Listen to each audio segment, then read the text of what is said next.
Hello everyone, my name is Siddhi and now we will see कि election commission of India का क्या काम रहेगा। ठीक है, तो हमने अभी तक देखा कि इलेक्शन कमीशन ऑफ इंडिया मतलब इलेक्शंस करवाता है। ऑब्वियस सी बात है, इलेक्शंस करवाता है तो वो किस हिसाब से करते हैं इलेक्शंस, क्यों करते हैं इलेक्शंस, क्या क्या टाइप से इलेक्शंस के हैं, हमने ये सब कुछ देखा।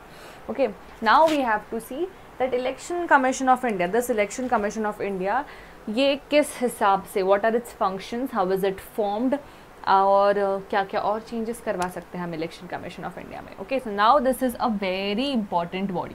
ठीक है, this is a constitutional body.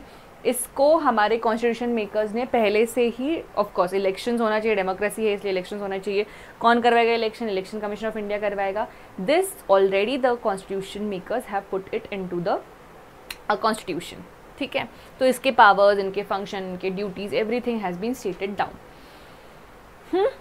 So yes, so this election commission of India has certain functions, उनको certain functions रहते हैं to make sure कि ये जो elections है वो free हो और fair हो। ठीक है, तो हम functions देखेंगे election commission of India में। ऐसे समझेगा आपको कि कैसे क्या क्या important है चीज़ें उनकी functions में। okay, so first function that is important is that it supervises the preparation of up to date voters list।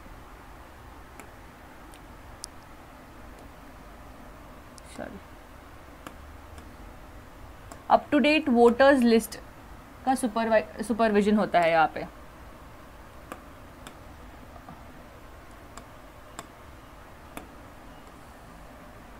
O my god, okay wait, hold on.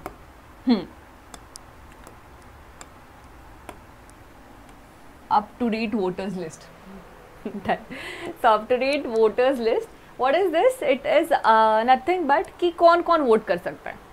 ठीक है, उसकी लिस्ट बनानी पड़ती है। अगर आपने रिसेंटली कभी कभी वोट किया रहेगा स्टेट इलेक्शंस या सेंट्रल इलेक्शंस में, तो you would be knowing that आपको चेक करना रहता है कि मेरा नाम आया है या नहीं आया है इलेक्शन लिस्ट में। If it is there then only you get to vote. When you go and enter, आप जब एंटर करते हो इलेक्शंस के टाइम पे किसी स्कूल में जाके जब वोट करना रहता है तो पहले आपको पूछा जाता है आपका नाम, आपका आईडी देखा जाता है, देन वो लिस्ट चेक करते हैं। ठीक है, कि लिस्ट में आपका नाम है क्या, अगर होगा टिक कर देते हैं, आपको साइन करने को बोलते हैं, फिर अंदर जाते हो आप। अंदर जाने के बाद और एक लिस्ट रहती है, वहाँ पे डबल वेरिफिकेशन होता है, आपका कार्ड देखा जाता है, आधार कार्ड, कि आप ही हो क्या वो इंसान जिसका आधार कार्ड दे रहे हो आप, या फिर इलेक्शन का कार्ड दिखा रहे हो। ठीक है, वो डबल वेरीफाई होता है, फिर आपको जाके फिर वो इंक लगाया जाता है and then you go and do the vote. So this is where ये जो लिस्ट ये कौन प्रिपेयर करेगा? So this election commission of India prepares है।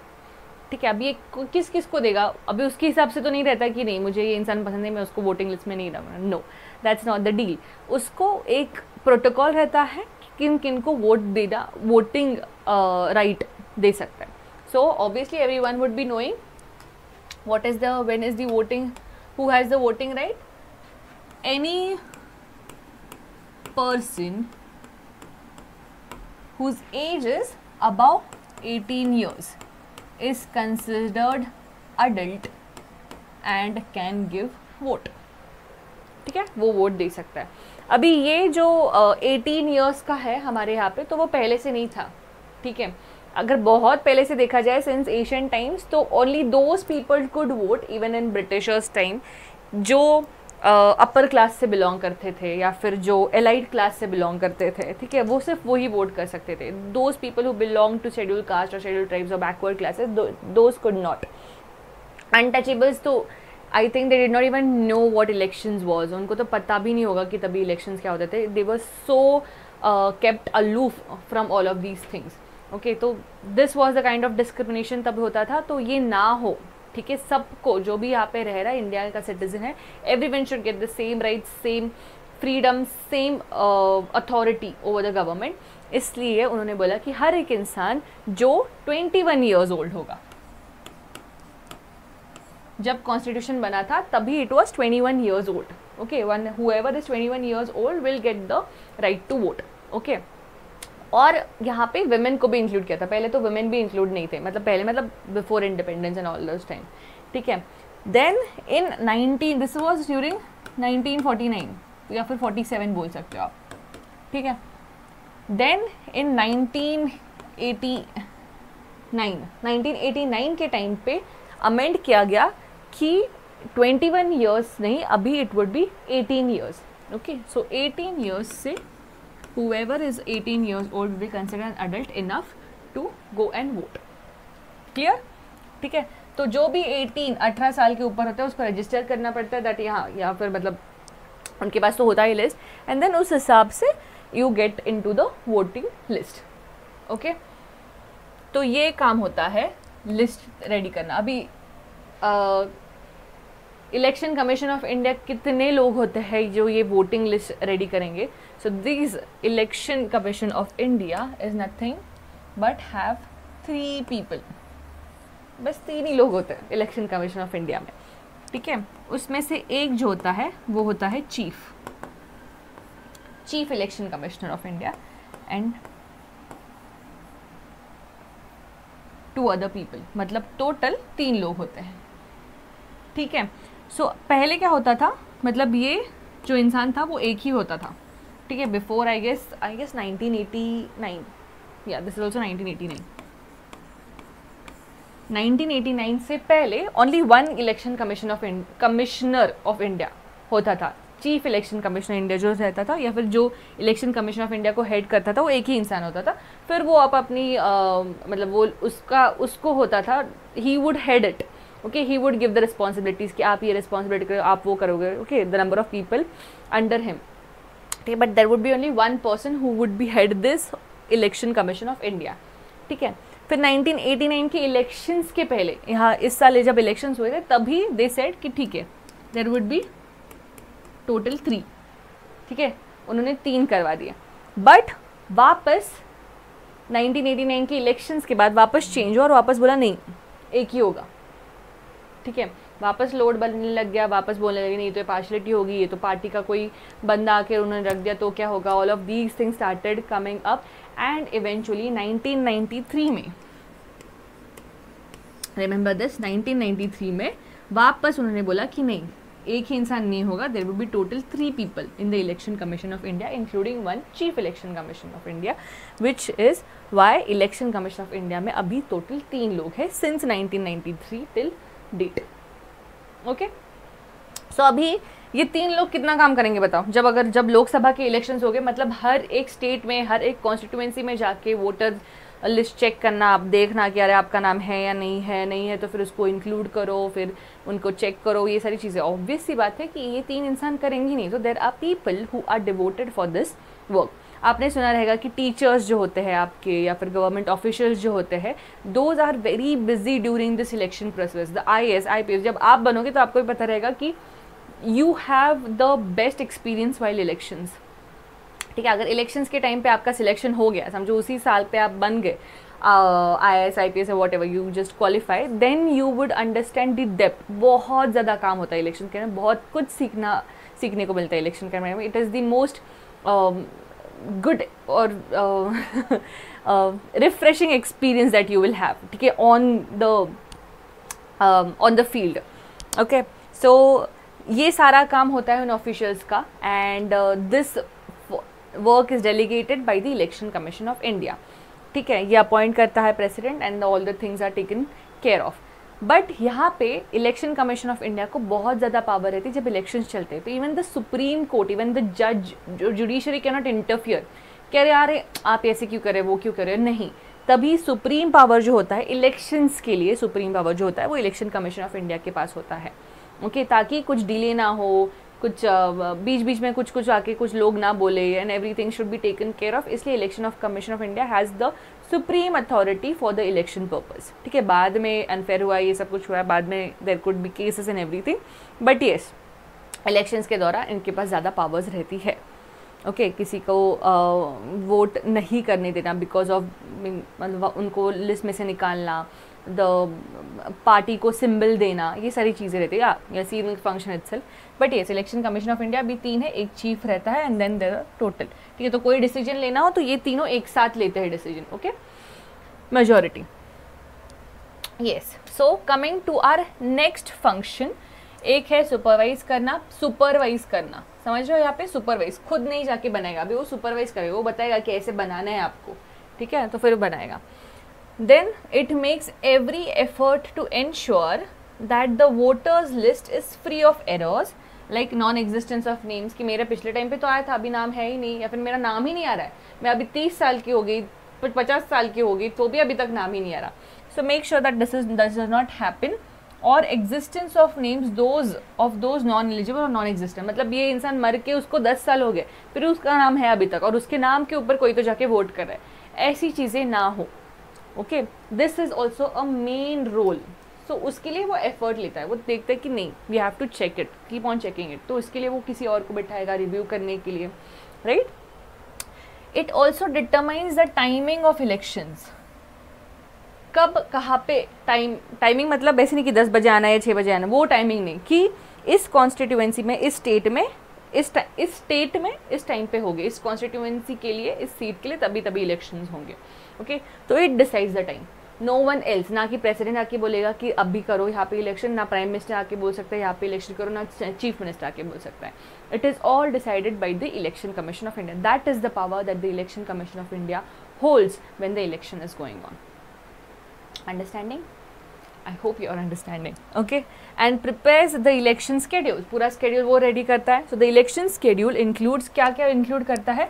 Notification of elections, कब होने वाले हैं, date क्या है, उसमें nominations, from which nominations can be filed.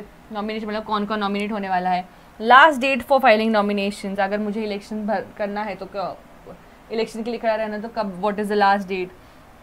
Last date of scrutiny, last date of withdrawal, last date date of polling, date of counting and declaration of results. सारे details, A to Z details, minute details are declared by the Election Commission of India. वो एकदम end moment पे आके नहीं बोलेगा अरे कल तो लास्ट डेट है, अरे आज तो लास्ट डेट था आपका फॉर्म भरने का, नहीं. Everything is specified, everything is done in a very fair manner. Okay, क्योंकि इतनी बड़ी जिम्मेदारी है उनके पास, तो ये सब कुछ बहुत ही अच्छे से किया जाता है. ओके,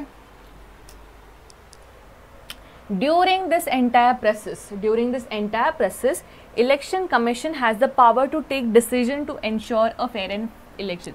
Take decisions, मैंने जैसे बोला उनके पास सुप्रीम अथॉरिटी रहती है, तो वो डिसीजन लेते हैं. ठीक है, क्या डिसीजन ले सकते हैं? It can postpone. ठीक है, कहीं पे समझो कुछ डिजास्टर हो गया, कहीं पे कुछ प्रॉब्लम आ गया, ठीक है, या फिर समथिंग हैपेंस, या फिर समझो वहाँ पे जो कंटेस्ट करने वाले थे इलेक्शन, उन्होंने सब ने एक साथ ही विड्रॉल कर दिया, या फिर कुछ पैंडमिक जैसे कुछ हो गया, anything like that happens, then it has the power. Supreme court को नहीं, प्रेसिडेंट को नहीं, प्राइम मिनिस्टर को नहीं, किसी को नहीं, the election commission of India has the power to cancel या postpone the election in the entire country, या फिर एक स्पेसिफिक स्टेट, या फिर एक specific constituency. Okay, on the grounds कि atmosphere is vitiated and therefore a free and fair election may not be possible. अगर हम इलेक्शन कंटिन्यू करते हैं तो मैं गारंटी नहीं दे सकता कि वहाँ पे फ्री एंड फेयर इलेक्शन होंगे, इसलिए वहाँ से रद्द किया जाता है, कैंसिल किया जाता है, और whatever it is. Okay, so this whole responsibility to take this decision is of the election commission. ठीक है, अभी डिसीजन कौन लेगा? चीफ इलेक्शन कमिश्नर नहीं लेगा, उसके साथ 2 बंदे और बैठे, तो ये तीनों मिल के डिसीजन लेंगे, मेजॉरिटी ऑफ दी. ठीक है, अगर उसमें से 2 लोग भी बोले नहीं कैंसिल करवा दो, तो कैंसिल करना पड़ता है. ठीक है, तो यहाँ पे भी अथॉरिटी नहीं दी हमने एक इंसान को, हमने 3 लोग बिठाए. समझ में आ रहा है? Yes. The next function is the commission also implements a model code of conduct. Model code of conduct, अभी इसमें बहुत घुसने की ज़रूरत नहीं है, बट इतना समझ लो कि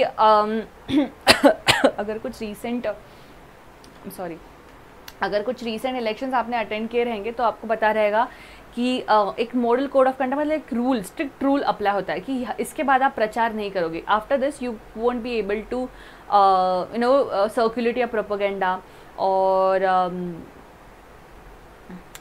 symbols and all cannot be displayed on the public streets or on the public authorities या फिर public property.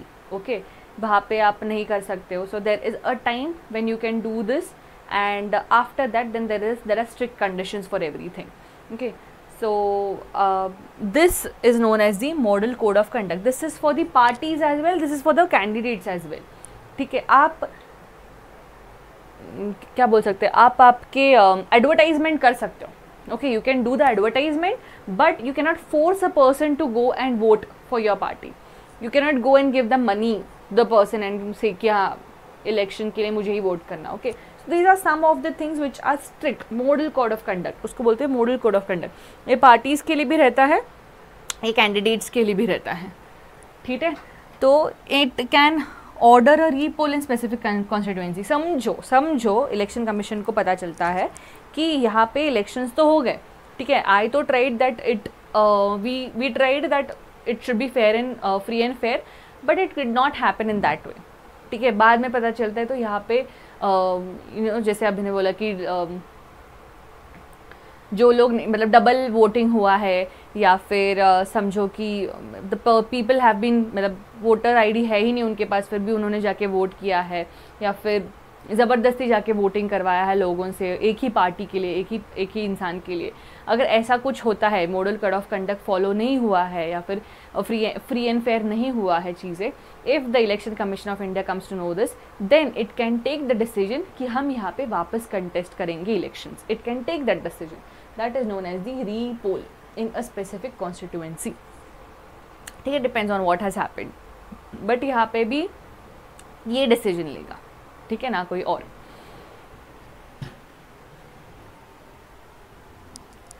Last two functions, it can also order a recount of votes जब उसको लगता है that the counting process has not been fully fair and just.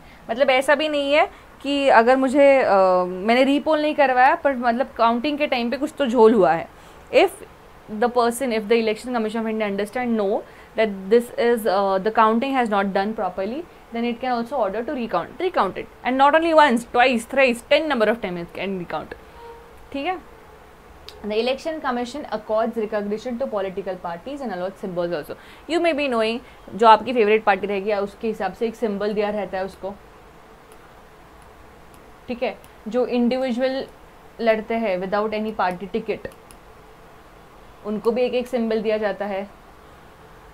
ठीक है, किसी का झाड़ू होता है, नॉट झाड़ू, किसी को बॉटल होती है, किसी का फैन होता है, all of these things, right. So ऐसे सिंबल्स जो है हर एक को अलग अलग मिलने चाहिए, नहीं तो कन्फ्यूजन होगा वापस. तो ये ना हो इसलिए this party gives the recognition. National party कौन सी है, स्टेट पार्टी कौन सी है, ये रिकॉग्निशन भी इलेक्शन कमीशन ऑफ इंडिया देता है. वो कैलकुलेशंस रहते हैं अलग अलग, that you will read in Laxmikanth. ठीक है, बट पॉलिटिकल पार्टी को रिकॉग्निशन देना, उसको सिंबल अलॉट करना, this is the role, this is the major function of election commission of India. So इतने सारे इंपॉर्टेंट चीज़ें हैं जो इलेक्शन कमीशन ऑफ इंडिया करती है. Okay, so this election commission of India. अब आप पूछोगे कि ये इलेक्ट कौन करता है, तो yes, president appoints it. Election नहीं होता है यहाँ पे, प्रेसिडेंट अपॉइंट करता है काउंसिल ऑफ मिनिस्टर्स के सजेशंस के हिसाब से, एडवाइस के हिसाब से. It is elected. इलेक्ट होने के बाद this election commission of India, this is elected, this is appointed for a term of 6 years. ठीक है, 6 years और 65 years of age.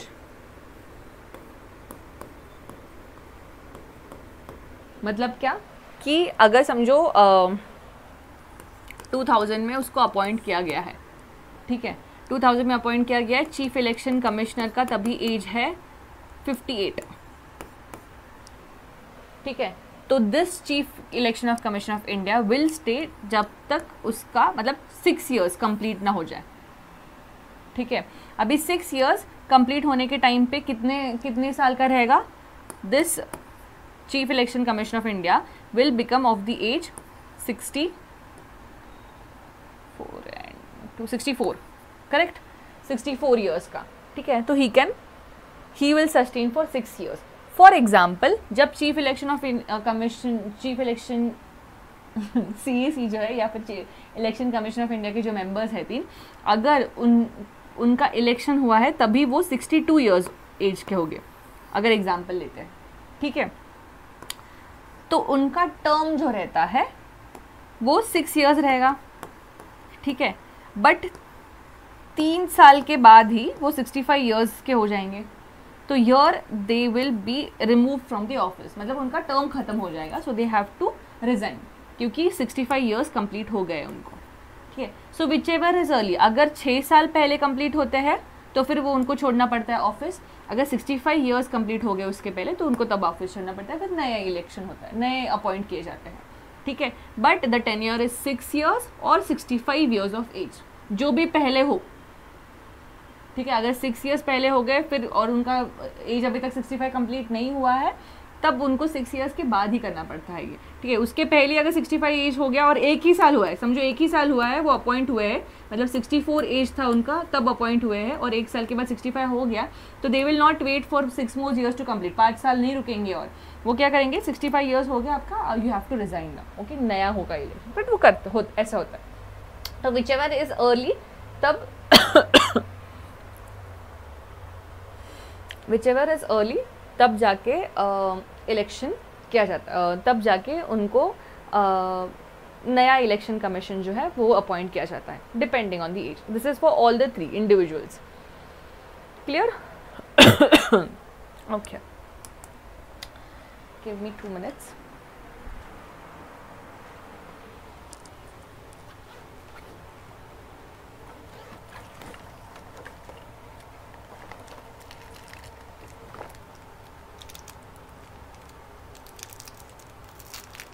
ओके, तब तक पढ़ लीजिए what are the things in the chief election commission, in the election commission of India, okay, you have it in your book, you can read it.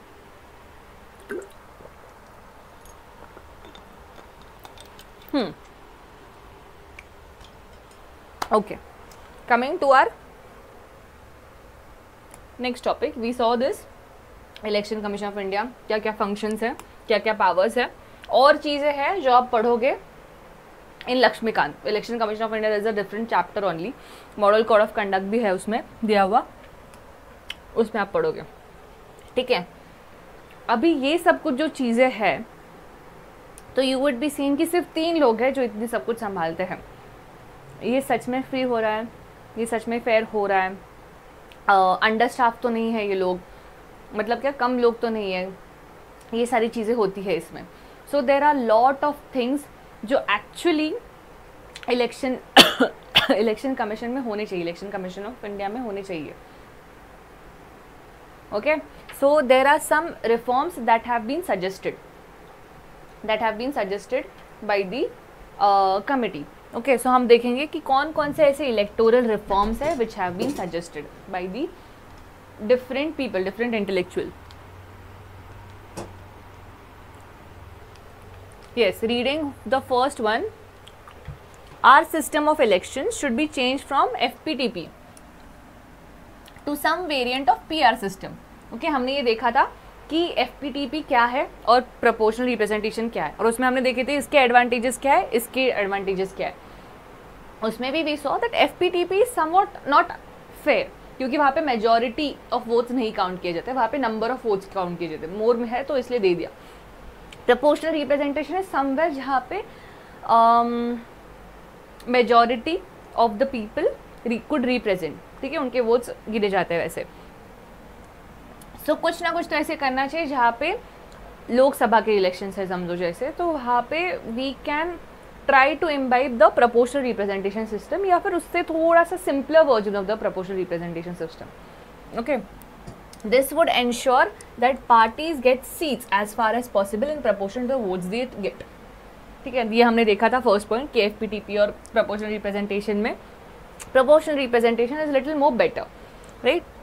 Then second point, there should be a special provision to ensure that at least 1/3 women are elected to the parliament. This we also saw कि पहले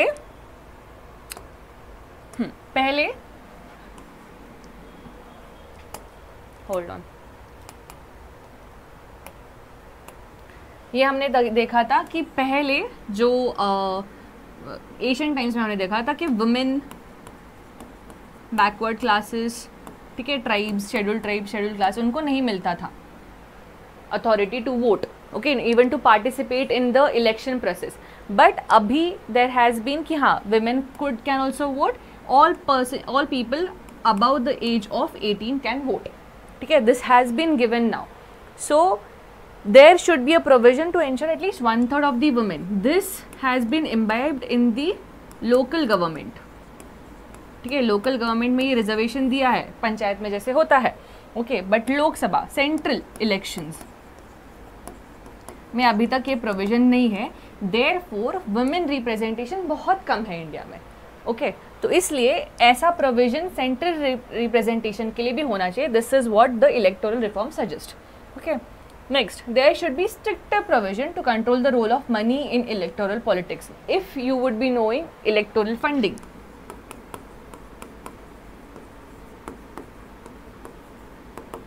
ठीक है, बहुत ज़्यादा problems आते हैं, एक एक पार्टी को कितना फंड मिल रहा है, ठीक है, क्या is this a conversion of the black money into white money, all of these problems are been existing in India at this point of time. So ऐसी चीज़ें, ये जो फंडिंग होता है, role of money in the electoral politics should be lessen of. बहुत सारी news आप अभी भी देखोगे कि इलेक्शन के दिन पे जो गाड़ियाँ वगैरह घूमती रहती है उनको वो चेक किया जाता है. क्यों चेक किया जाता है? क्योंकि उनको पता है कि वोटर्स को यहाँ पे पैसे दिए जाते हैं, वोट खरीदे जाते हैं, ठीक है. This is a very common problem that is going on. So ऐसी चीज़ें ना हो, okay, they should free and fair जो बोलते हैं हम इलेक्शंस हो, this should not be a problem. Money should not be a problem. You should be able to take your own decision कि मुझे किसको वोट करना है, कि जो अच्छा काम करेगा, ठीक है, जिसने अच्छा काम किया है, ना कि क्रिमिनल है, उसके बाद बहुत पैसा है एंड वो मुझे 1000 रुपये दे रहा है उस वोट के लिए, ठीक है, तो मैं जाके 1000 रुपये फिर बाद में पार्टी करेंगे, नहीं. Okay, this should be fair enough. You should give it on the terms of credibility and not on the terms of money, ठीक है. तो this should not happen. So there should be more strict provisions. इतने strict provisions होके भी हमें पता है कि the role of money exist in the elections, तो और स्ट्रिक्ट प्रोविजंस होने चाहिए, कुछ ऐसा और करना चाहिए उन लोगों ने, right. The election expenses should be paid by government out of a special fund. ऐसा कोई स्पेशल फंड है नहीं अभी तक इलेक्शंस के लिए बना हुआ, तो that is what they are suggesting कि इलेक्शन फंड बनना चाहिए अलग. Candidates with any criminal case should be barred from contest election even if their appeal is pending before a court. तो अभी जो है, अभी जब भी अगर मुझे समझो इलेक्शंस के लिए खड़ा रहना है, तो मुझे अपनी प्रॉपर्टी डिक्लेयर करनी पड़ती है, मुझे अपना इनकम डिक्लेयर करना पड़ता है, मुझे दिखाना पड़ता है कि my chit is clean. Okay, how is it clean? कि मुझे दिखाना पड़ता है पुलिस रिकॉर्ड कैसा है. अभी पुलिस रिकॉर्ड पे समझो मेरे ऊपर केस है क्योंकि मैंने कहीं पे तो चोरी कर दी थी, की नहीं है, बट अगर समझो है ऐसा केस, अभी तक वो प्रूव हुआ नहीं, या फिर किसी का मर्डर कर दिया है, this has been just an allegation on me, ठीक है. हमने देखा था राइट्स के टाइम पे कि you are innocent until you are proved guilty. So जब तक डिक्लेयर नहीं होता है, जब तक आपका अपील है, आपका केस चल रहा है, तब तक you are not a criminal. Okay, so यहाँ पे बोला गया कि अगर कोई भी केस है, any case is there, even if it is pending या फिर अपील में है, ठीक है, तो भी आपको इलेक्शन में खड़ा रहने का इजाज़त नहीं देनी चाहिए. That is what they are saying. Okay, शायद कल आपको इलेक्ट कर दिया गया और फिर बाद में कोर्ट से ऑर्डर आ जाता है कि हाँ, मतलब कोर्ट का ट्रायल में आपको समझ में आता है कि okay this person was actually the murderer. Then what? अभी तो हो गया इलेक्शन, अभी क्या करेंगे, राइट. सो अगर कोई भी क्रिमिनल केस हो, वो चोरी की हो, मर्डर की हो, या फिर any grave case, that person though being guilty और not guilty should not appear for the election. मतलब यहाँ पे एक प्रॉब्लम हो जाता है कि समझो मुझे इलेक्शन करना है और मेरे किसी एक मतलब मेरा जो पोजीशन में है उसको भी इलेक्शंस के लिए खड़े रहना है, ठीक है. तो what I can do is, मैं जाके उसके ऊपर एक फर्जी केस दर्ज करवा सकती हूँ, right, that this person tried to kill my brother, like that something. Okay, तो ये केस तो रजिस्टर हो गया. So now that person has not done anything and I want my competition to fail, इसलिए मैंने जाके ये केस रजिस्टर कर दिया. So this can go wrong. तो इससे बहुत सारे अलग अलग डायमेंशंस भी देखने पड़ते हैं. So this should not happen. इसलिए अभी फ़िलहाल ऐसा है कि अगर अपील है, अभी तक डिक्लेयर नहीं हुआ है result, then you can still be a candidate in the election. Okay, next is there should be a complete ban on the use of caste and religious appeals in the campaign. Now this is a very common thing. Okay, propaganda जो होता है, जो candidates होते हैं वो उस हिसाब से ही आपको बताते हैं. मैनिफेस्टो जो होता है, ठीक है, तो कैसे मैं अपनी कास्ट के लिए ये करूँगा, कैसे मैं अपने रिलीजन के लिए करूँगा. यहाँ पे okay, lot of controversial things, but yes ऐसे ना हो. ओके, कास्ट और रिलीजन के ऊपर वादे ना किए जाए. There should be things that you can say on development, on growth, ठीक है. कैंपेन्स में ये सारी बातें होनी चाहिए और उस हिसाब से आपने वोट देना चाहिए, ना कि वो मेरे रिलीजन से बिलोंग करता है या फिर मेरे कास्ट से बिलोंग करता है इसलिए मैं उसको वोट दे रहा हूँ, नहीं. Okay, there should be a law to regulate functioning of political parties and to ensure that they function in a transparent and democratic manner. ठीक है, तो ये सारे रिफॉर्म्स जो है these are very nominal reforms, so these are just suggestive. ठीक है, कि ऐसा कर सकते हैं ताकि और अच्छे से इलेक्शंस हो हमारे यहाँ पे. ठीक है, more fair, more good quality of elections. So these are the elections. ये आपके एनसीईआरटी में मेंशन किए हैं. आप भी, even if you think that okay these are some of the suggestions that I think more, then you can also write it down. क्यों? क्योंकि ऐसे आते हैं आपके मेंस के क्वेश्चंस. ठीक है, यही से आपके मेंस के क्वेश्चंस बनते हैं. तो you can just note it down. If you think more suggestions and you can also note it down. Examples लिख सकते हो ताकि जब मेंस में कुछ इलेक्टोरल रिफॉर्म्स के हिसाब से या फिर उसके ऊपर कुछ क्वेश्चन आ जाए तो you have so many points on it. Okay, और ऐसा एक भी पॉइंट नहीं है जो हमने इलेक्शन पढ़ते हुए देखा नहीं है. सब देखे हमने. वुमेन के बारे में देखा हमने, ये देखा special fund, we have seen about the role of money and everything, right. So these are just the suggestive measures. Okay, you can do it. So this was all about elections, कि कैसे होते हैं elections हमारे यहाँ पे. So we saw election commission of India, we saw the powers, we saw the functions, elections क्यों होते हैं, what are the types, single transferable vote, proportional representation, FPTP, and ultimately we saw the election commission of India and the functions and the electoral reforms. Okay, now this is your Indian constitution at work वाला. Political theory में there is one chapter. Okay, हम there is a chapter of based on freedom. Okay, हमने तो जब rights देखे थे तो हमने freedom के बारे में देखा था, right? Then there is this next chapter, third chapter, which is equality. ठीक है, equality पे एक पूरा chapter है. तो we saw equality. If you guys remember, then you can just comment in the section कि equality जो है, राइट टू इक्वालिटी, वो कौन से आर्टिकल से स्टार्ट होता है और कौन से आर्टिकल तक है. If you remember, without seeing just comment in the section. Let's see कितने लोगों को याद है. ठीक है, ओके. सो इक्वालिटी पे we saw the provisions and all. ठीक है, पर इक्वालिटी पे पूरा चैप्टर दिया है पॉलिटिकल थियोरी में, तो will just see for a glance कि क्या क्या होता है, क्या क्या टाइप्स है इक्वालिटी के. Okay,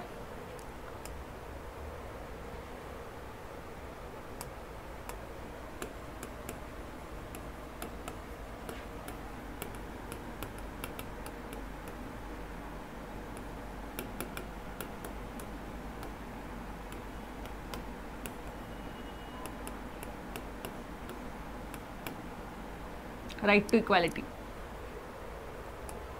Okay, so there are three types: political equality, social equality and there is economic equality. ठीक है, तो हम शॉर्ट में देखेंगे what are the three dimensions of equality. So one is the political equality. हमने ये पहले भी देखा है. I guess we were seeing this first chapter constitution का, तभी हमने देखा था कि cultural equality and political equality क्या होता है, civil liberties and political equality क्या होता है. Okay, so in short देखेंगे. So this political equality, this is necessary to enable citizens to develop themselves and participate in the state affairs. ठीक है, state affairs में हमारे हिसाब से कुछ ना कुछ तो पार्टिसिपेशन होना चाहिए. Just because you have voted, that does not mean कि हो गया participation, right. There should be active involvement. So जो पॉलिटिकल इक्वालिटी होती है वो हर एक इंसान को दी जाती है. Okay, so this for example right to vote is what? Political equality. You being a Hindu, you being a Musliman, you being a Christian, any caste, ठीक है, कोई भी कास्ट से डेवलप, कोई भी कास्ट से आप हो, बट अगर आप 18 years के हो तो you have the right to vote. That's it. That's the political equality that you get. Okay. If you are of the age of 25, 25 साल के हो गया तो आप लोकसभा के इलेक्शंस में पार्टिसिपेट कर सकते हो. पार्टिसिपेट नहीं, कंटेस्ट कर सकते हो. Means you can stand as the person who wants to get elected to that Lok Sabha seat. ठीक है, वैसे ही सिमिलरली अगर राज्यसभा के इलेक्शंस के लिए खड़े रहना है तो there is a age limit. अभी ये क्या है, this is not 25 years, this is more than 25 years. Now you read it and tell me in the comment section कि कितना है ये, ठीक है, 30 है, 35 है, 40 है, 32 है, what it is, just tell me, ठीक है। सो राज्यसभा, लोकसभा के लिए 25 है, राज्यसभा, सो ये this is for every person, irrespective that you belong to which caste, you belong to which state, you belong to which community, does not matter. आपको हक है when you get to that particular age, ठीक है। हाँ, अगर आपके वही, अगर आप क्रिमिनल हो, आपके ऊपर केस है, आप अगर आप जेल में हो, तो you can not contest this election. Those are the rules जो इलेक्शन कमीशन ऑफ इंडिया बताती है, ठीक है। That is the ultimate power of election commission of India, okay. Equality before law, equal rights of free speech, all of these things are political equality. ये क्या करता है, ये होता है दीज राइट्स मेक यू और allow you to participate directly और indirectly in the state affairs. State affairs मतलब गवर्नमेंट के जो लॉ मेकिंग प्रोसीजर है और एवरीथिंग, ठीक है। सो स्टेट अफेयर्स में पार्टिसिपेट करने को this gives you the authority, so these are known as the political rights, political equality. ये हर एक इंसान को रहती है, ठीक है, रिस्पेक्टिवली जो जो प्रोविजंस है उस हिसाब से, but this is what the political equality is, okay. Of course, this is what gives you the power to be a citizen of India and show the power after being a citizen of India. Okay. इसके साथ ही there is the second dimension of equality, which is the social equality. Now this example, if you remember, I had given this during the I guess during the rights वाला जो session था हमारा, उसके time पे दिया था कि समझो क्रिकेट देख रहे हैं and there are 3 people who are watching it. Okay. तो यहाँ पे what we do is just because everyone has the right to watch this game, हम क्या करते हैं, हम बस थोड़ा सा एक प्रोविजन दे देते हैं उनको ताकि सब लोग देख सकें, ओके। तो this is what we have done कि इसके पास भी स्टूल है, इसके पास भी स्टूल है, इसके पास भी स्टूल है, पर ये खुद खड़ा नहीं हो सकता, अगर वो खड़ा भी रह गया तो भी उसको नहीं दिखेगा, ठीक है। This person being of certain height without the stool also can watch the match, right. तो हमने सेकेंड पिक्चर रिलेट करते, इससे स्टूल निकाल दिया, इसको दे दिया, ठीक है, और इसको थोड़ा बड़ा पोडियम दे दिया with a trailer over here, ठीक है। मतलब क्या है, यहाँ पे हमने थोड़े से प्रिविलेजेस दे दिए for the people so that सबको मैच देखने मिले, okay. This is what is social equality, this is what gives the right to basic needs, ठीक है। अभी ये राइट टू बेसिक नीड्स क्या है, जैसे कि हमने देखा था education, this is a basic thing, ये भी एलिमेंट्री एजुकेशन, ठीक है, प्लस लाइवलीहुड, हेल्थ केयर, ठीक है। Everyone should has this basic social requirements, ठीक है। No one can deny you from giving this, so irrespective of any group you belong to, irrespective of any community, any state, any region you belong to, this is what is given, ठीक है। Adequate health care हो, education हो, nourishment हो, wages हो, ठीक है। तो ये गारंटी करता है कि every member, every citizen of India gets to live a good life in the society, okay. अगर ऐसा नहीं हो तो a huge pool of candidates जिनके पास टैलेंट होता है, just because they do not get this opportunity, उनको अपॉर्चुनिटी नहीं मिलती है इसलिए वो वेस्ट जाता है, ठीक है। if there is no social equality then, okay, therefore we try to give each and everyone an equal opportunity. इसको स्टूल नहीं दिया तो भी वो देख सकता है ना मैच, कुछ फर्क नहीं पड़ रहा है, इसको 2 दे दिया and this we give just a podium, ठीक है। तो this is what we do so that एक मिनिमम रिक्वायरमेंट है just to watch the match, that is being fulfilled, और किसी से कुछ छीन नहीं ले रहे, बस एक एक्स्ट्रा प्रिविलेज दे रहे, okay. So that this every person lives to its full capacity, ठीक है, अभी इसके पास कैपेसिटी कम है but it is living to its full capacity, so we are providing some privileges. Okay, this is how the social equality can be obtained. Okay, so a huge pool of candidates, और उनका talent waste ना हो इसलिए एक equal opportunity देना चाहते हैं सब लोगों के लिए. So this is what India tries to do it by bringing social equality. Clear? Next is economic equality. Now this is very easy to understand. Economic equality मतलब there are people, there is a pool of people who is rich, there is pool of people who are poor. Okay, अभी मैं उनसे पैसे लेके गरीबों में बांट नहीं सकती, right? But yes, I should give them equal opportunity. Equal opportunity to what? To earn money.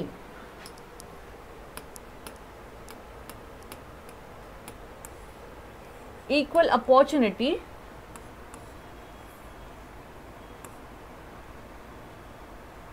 to get promoted being on their talent itself. ठीक है, उनको अच्छे से जितना वो काम करे उसके लिए वेज मिले.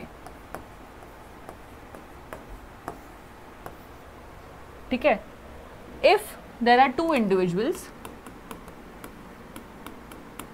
if this person is working for 10 hours in the same company for the same post, okay, और उसको 100 रुपये मिल रहे हैं.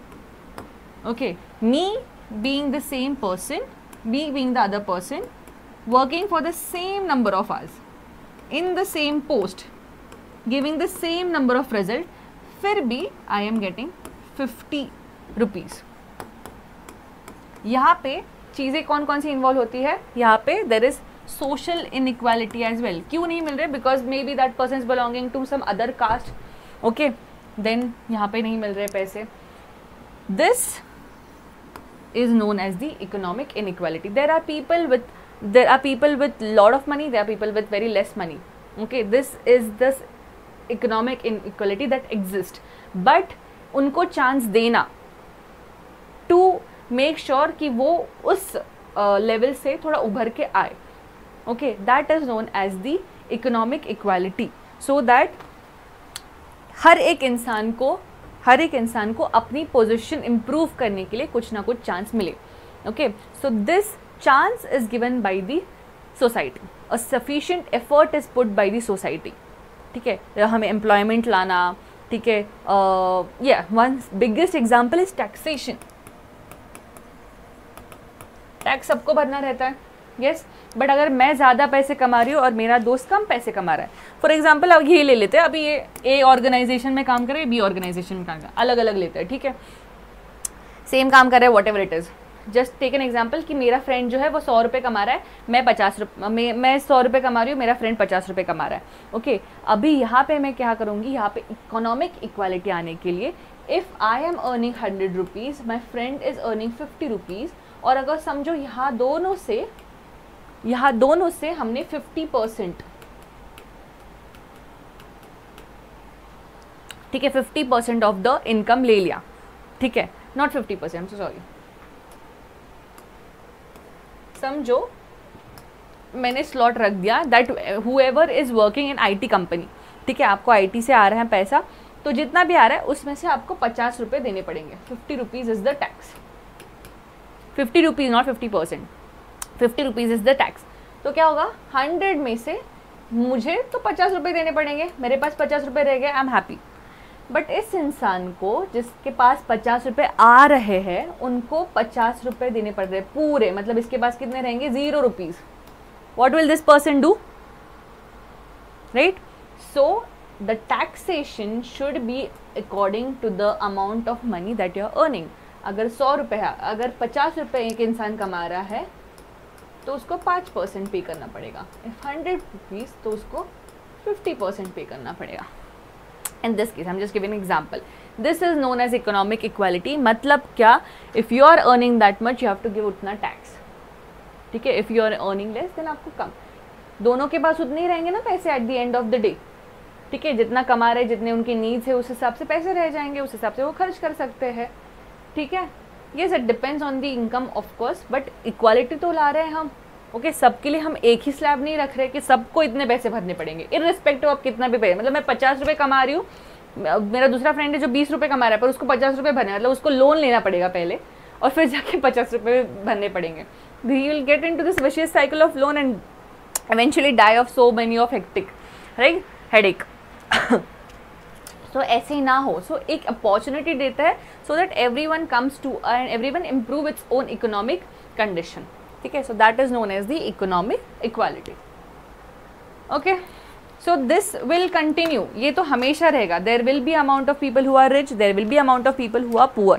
Okay, but एक चांस देना, एक अपॉर्चुनिटी देना, एक एफर्ट लेना to make them to improve their position in the society is the role of the state, and this is where economic equality comes in, and India takes sufficient efforts to make sure that economic equality comes here. Okay, अभी ये हो गया 3 sections equality के बारे में. There are many things that are mentioned in your NCERT in this chapter. Okay, let's see that as well. It is ideology.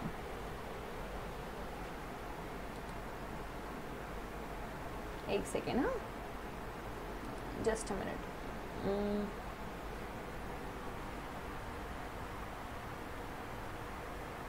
Yes, ideology. So what are ideologies? तो अलग अलग मतलब सोसाइटी में world on a world level lot of ideologies came after the 17th 18th centuries. ठीक है ना, 18-19 centuries के time से बहुत सारे आइडियोलॉजीज आए depending on the condition of the world, क्या क्या हो रहा था. There were revolutions, there were independence wars, there were world wars that were happening, all of these things were happening. And उसी टाइम पे how and in what way does a society develop, कैसे develop होती है, कैसे उसको develop होना चाहिए, एक आइडियल वे होना चाहिए. ठीक है, कैसे रूल होना चाहिए, ये सारी चीज़ें उभर के आ रही थी. There were different people who were thinking in different approaches. Okay, some of the approaches were that we will see. एक था Marxism.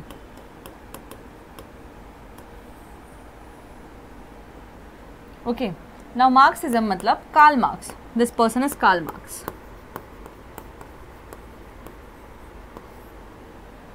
Okay, so he in the 19th century came up with a thought or with an idea कि how a society should work on, किसने rule करना चाहिए and how should the resources be framed up. ठीक है, किसके पास resources होने चाहिए, किसने handle करना चाहिए, how should the distribution take place in a society. ठीक है, all of these things. So what did Karl Marx say is, Karl Marx said that एक कंट्री में, ठीक है, एक कंट्री में या फिर एक रीजन में there should be no private ownership. ठीक है, प्राइवेट ओनरशिप होना ही नहीं चाहिए. मतलब क्या कि टाटा ले लो या फिर Jio, Ambani and all of these have the private ownership of the resources, right? They have the private ownership of this resources. तो कार्ल मार्क्स ऐसे बोलते हैं जब प्राइवेट ओनरशिप आता है ना तब कैपिटलिज्म आ जाता है. ठीक है, एंड बिकॉज ऑफ दैट जो लेबर्स रहते हैं, जो वर्कर्स रहते हैं, they do not get what they deserve. ठीक है, and then these labourers have to come up and strive against this capital class. ठीक है, जो प्राइवेट ओनर्स रहते हैं, and then they have to establish their own thing. Okay, ऐसा बोलते हैं. So he says that there should be no private ownership. Private ownership होना ही नहीं चाहिए. सब कुछ जो होना चाहिए वो पब्लिक के अथॉरिटी में होना चाहिए. Public means government should have it. Okay, government should be the, public should be the owner of the resources, owner of this property and everything, owner of all the forms of property and not a private member. ठीक है, this is what the Karl Marx ideology is. ठीक है, इसको इतना deep समझने की ज़रूरत नहीं है, इसलिए मैं बहुत एकदम सिंपल तरीके से समझा रही हूँ कि कोई प्राइवेट ओनरशिप नहीं होना चाहिए. The government should be the owner of everything and इस हिसाब से होना चाहिए सब कुछ. ओके, पब्लिक प्रॉपर्टी होनी चाहिए सब कुछ.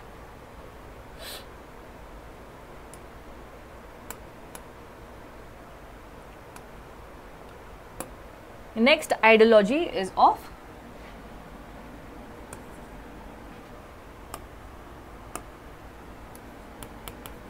लिबरलिज्म. ये जो हमने कार्ल मैक्स की आइडियोलॉजी देखी, that is known as Marxism. He came up with this ideology, उसको बोलते हैं Marxism. Okay, then there is liberalism.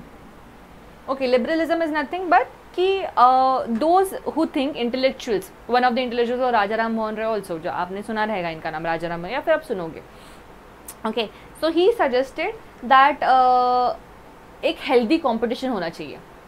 ठीक है, जब भी सोसाइटी में एक हेल्दी कंपटीशन हो जहाँ पे पब्लिक प्लेयर्स भी हो, प्राइवेट प्लेयर्स भी हो, so that everyone because of the competition एक दूसरे के कंपटीशन की वजह से ग्रो करे.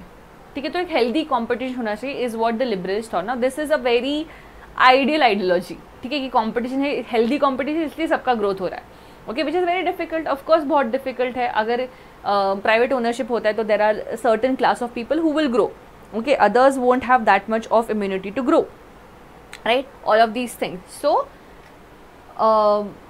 This is what the liberalist say कि कंपटीशन शुड एग्जिस्ट.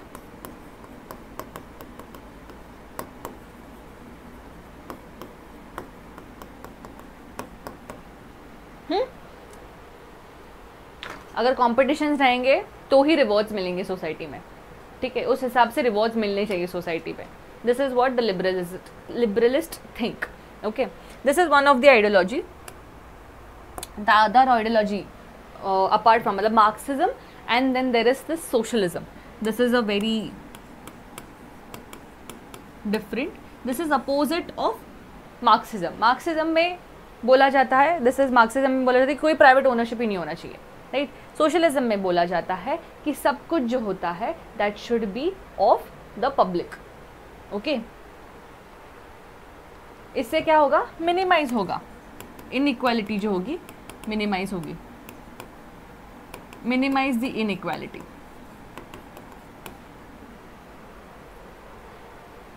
ओके, अगर प्राइवेट ओनरशिप नहीं होगा तो जो सोर्सेस है वो इक्वली डिस्ट्रीब्यूट हो जाएंगे सब में. Okay, that is what the socialism say. But it also says कि यहाँ पे गवर्नमेंट इंटरफियरेंस होना चाहिए. At a certain level government interference should be there. Okay, that is what socialism. अभी आपको क्या लगता है, हम मार्क्सिज्म फॉलो करते हैं, हम सोशलिज्म फॉलो करते हैं? What do we follow? Answer this after we compare both. We compare capitalism as well as socialism. तो capitalism में क्या रहता है? Capitalism is something, is an economic system है where the means of production are owned by private individuals. हमने देखा, ठीक है, private individuals होंगे, ठीक है, not the people. जैसे कि मैंने एक कंपनी खरीद ली और मैंने बोला कि ये रिसोर्सेज, फॉरेस्ट रिसोर्सेज हो या फिर एनी रिसोर्सेज, ठीक है, कोल, ऑयल, ये सब कुछ रिसोर्सेज ये मेरा है. I will only have the rule and authority over this resource and no one else can have it. Okay, ऐसे बोल सकते हैं. This is known as a private individual. Okay. Socialism में क्या होता है? The means of production such as money and other forms of capital are owned by state or public. State मतलब क्या? Government या फिर public पे. Okay. यहाँ पे क्या होता है? Companies live by the profit motive. ठीक है. अभी आप ही सोचो, अगर मैं कोई कंपनी चला रही तो मुझे नहीं फर्क पड़ता कि लेबर्स क्या हो रहा है लेबर्स के साथ और क्या प्रॉब्लम्स हैं ना. I will just see that this is how much profit I should get. अगर मुझे प्रॉफिट ज़्यादा चाहिए मतलब क्या, मैं वेजेस कम दूंगी, सैलरी कम दूंगी ना मेरे वर्कर्स को, so that I get more profit, right. So the companies live by the profit motive. They exist to make money, not for making. Reforms आने चाहिए सोसाइटी में, डिस्ट्रीब्यूशन होना चाहिए, लोगों को अच्छे प्रोडक्ट्स मिलने चाहिए, इसलिए नहीं काम करते, प्रॉफिट के लिए काम करते हैं. All companies have owners and managers. Obvious सी बात है, मेरी कंपनी का मैं ओनर रहूँगी, मेरे अंदर बहुत सारे मैनेजर्स रहेंगे जो काम करेंगे अलग अलग, राइट. बट यहाँ पे under a socialist, I hope you can see it. Okay, I will share this PDF anyways, but okay. Under a socialist system, everyone works for health. That is in turn of distributed to everyone. जो भी produce होता है या फिर जो भी income आता है, that is distributed between everyone. Okay, this is where socialism exists. Social system में everyone works for wealth, everyone works for their betterment, everyone works for their own wealth. Okay, ना कि कोई आके मुझे सैलरी देगा. It's their for own wealth. Okay. It is the government's job by enforcing laws and regulations to make sure that there is a level playing field for privately run companies. ठीक है, government को थोड़ा interfere देख के करना पड़ता है कि कुछ लॉज रहे, रेगुलेशंस रहे, राइट. यहाँ पे the government decides how well this distributed among the people, कैसे वेल डिस्ट्रीब्यूट होगी among the people, and they provide for the people.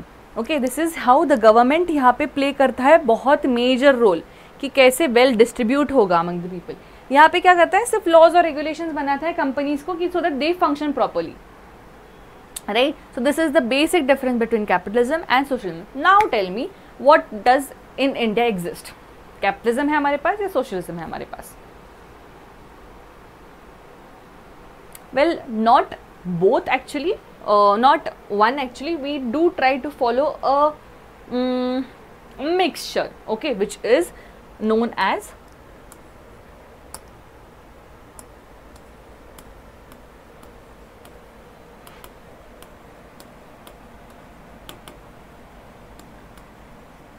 Gandhian socialism. ठीक है, अभी इसमें हम क्या करते हैं, हमारे यहाँ पे प्राइवेट ओनर्स भी है, but they don't own the resources, we just have private companies, they do not own the resources। ठीक है, कि ऑयल जो है, लैंड जो है, फॉरेस्ट जो है, ये मेरा है, इसके ऊपर कोई और नहीं करेगा काम। ठीक है, this is my resource, no. Okay, एक ऑयल कंपनी में बना सकती हूँ, बस इतना ही I can do. Other oil company anyone can make, वो पब्लिक का भी हो सकता है, मतलब गवर्नमेंट का भी हो सकता है, या फिर किसी प्राइवेट प्लेयर का भी हो सकता है। ओके, सो यहाँ पे प्राइवेट ओनरशिप है, प्राइवेट कंपनीज है, but not the ownership of the resources is not there. Okay, also Gandhian बोलते हैं क्योंकि यहाँ पे we focus on the welfare of the state, equal distribution of resources,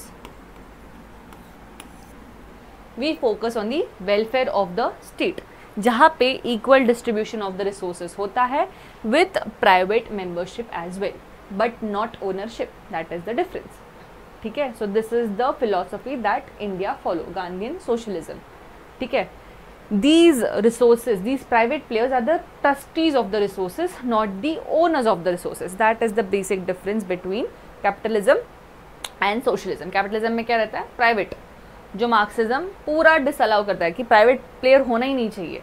यहाँ पे हम क्या करते हैं, हम बोलते हैं हम मार्क्सिज्म नहीं फॉलो करेंगे, हम क्या करेंगे, हम प्राइवेट सेक्टर को एंट्री देंगे, but on a minimum level, वो ओनरशिप नहीं रहेगा, वो ट्रस्टी रहेगा। ठीक है, आप लोन ले सकते हो, वहाँ पे काम कर सकते हो, but you can not be the owner of that resource. Okay, दूसरे का भी हक रहेगा वहाँ पे, understanding? Okay, so these are the philosophies, these are the ideologies that are mentioned in the NCERT. There is one more ideology that has been developed since in the new era of our of this 21st century, which is known as feminism। ठीक है, now many people think कि promoting women, okay, या फिर giving women की ladies first बोल के feminism हो गया। No, so many people do not understand what is actually feminism. So let's give you a very short thing about it कि क्या होता है actual feminism. So feminism is something कि we do not ask, the women do not ask कि you should separate us from our biological thing, okay? जैसे कि women, men, they are differentiated on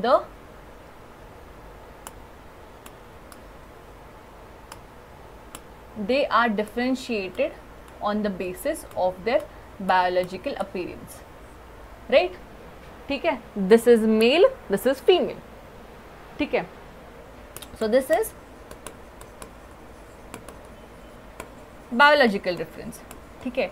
इस पे उनको डिफ्रेंशिएट करना is fine, to claim one is male one is female और what ever it is, ठीक है, उस पर क्लेम करना इज फाइन, बट यहाँ पे डिफ्रेंशिएट करना on any platform, to differentiate the person on any platform just because you are a woman is wrong.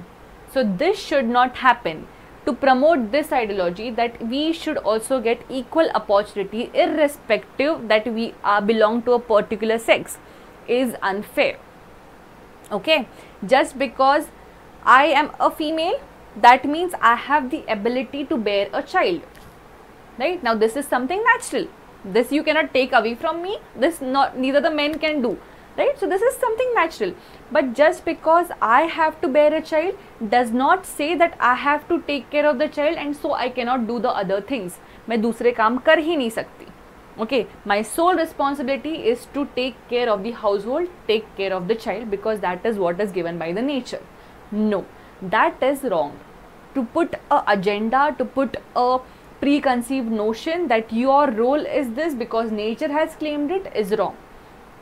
Okay, this is something that the nature has given, but I have the ability and I can do it, and giving me the opportunity is known as feminism. If you take away that opportunity, that means कि आप unfair हो. समझ में आ रहा है? Okay, distinguishing me, partiality करना क्योंकि मैं I am a woman, I cannot do things. Okay, not because biologically कि I am weaker, ठीक है, मैं ज़्यादा भारी सामान नहीं उठा सकती, ठीक है, उसके ऊपर differentiate नहीं बोल रही हूँ मैं. Differentiating and giving opportunities, giving promotion, you know, कि अगर कोई समझो, बहुत easy example है ये, कि एक company है जहाँ पे I am working, okay, I have 10 years of experience in a company and there is a colleague who has 7 years of experience. Okay, I am the most suitable job for the promotion. ठीक है, समझो कि manager की post खाली हो गई, ठीक है, and I am going to, अगर किसी को भी पूछो कंपनी में तो बोलेंगे कि नहीं, Siddhi is one who will be suitable for the post of manager because she has done so much for the company.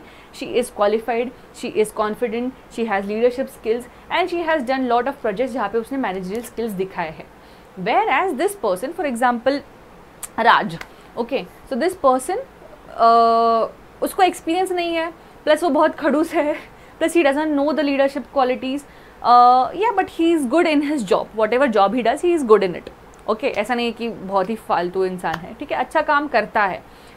अभी यहाँ पे both are eligible to become a manager, eligible, okay, but I am more worth to become a manager, but just because I am a female, okay, and maybe next year मेरी शादी हो सकती है and I can, you know, shift somewhere and maybe you know, मेरी शादी होगी and there is a chances that I'll be pregnant and so you know, there will be some restrictions. इसलिए बोला गया कि see, you are a very good candidate but you know, social restrictions है कुछ ना कुछ तो शायद, you know, if you get married and there will be other responsibilities on you as a housewife. Okay, as a wife you will get a lot of responsibilities, as a daughter-in-law you will get a lot of responsibilities, इसलिए हम आपका promotion नहीं कर सकते.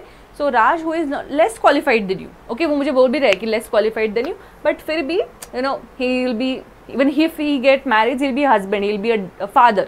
ज़्यादा से ज़्यादा उसको कुछ ज़्यादा responsibilities नहीं रहते, so we'll just give that person the promotion. Doing this is unfair on me just because मुझे nature ने एक female बनाया है. Okay, so that is what is wrong.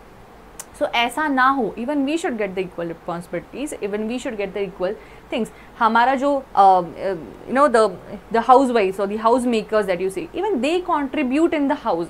That is not being calculated on your GDP, right? If you appoint a nanny, if you appoint a worker to do the household work, तो आपको उनको पैसे देने पड़ते हैं, तो वो count हो जाता है. But the person who does it in the free is not counted in the GDP. Right? So this is something different. This is something that is not countable, and they are doing it does not mean that they are lesser than you. Okay, so giving equal opportunity irrespective of the gender, irrespective of their sex, is what feminism is all about. Understanding? तो ये concept बहुत लोगों को समझ में आता है. They are like कि okay, I support feminism. That is what boys say. But yes, even though you do support feminism, you should know what feminism is. Okay, it is not about having a lot of strength, having, you know, having a certain kind of body and everything. No, it is totally different. Okay, so just make sure that you understand what the concept is and accordingly.